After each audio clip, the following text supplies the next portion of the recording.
Want to know how to send voice messages to your friends in Messenger? Well, no worries. In this video, I'm going to show you an easy step-by-step guide on how you can do it. It's super simple and under a minute, so let's get straight to it. Now, first things first, simply open up your Messenger application, and once you have done that, you should be provided with this interface right here. So just simply head towards chat on the bottom right here, and then just simply select any friend that you like. So now once you have entered a friend's chat, you should be provided with this interface right here. Now sending a voice message is super simple.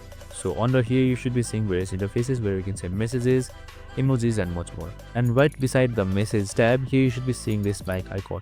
This is how you send voice messages. So you can just simply select right here, and then your voice messages should be sent. And then select the send icon, and that's it. Super simple and easy. And now your voice message has been delivered. I hope this video helped.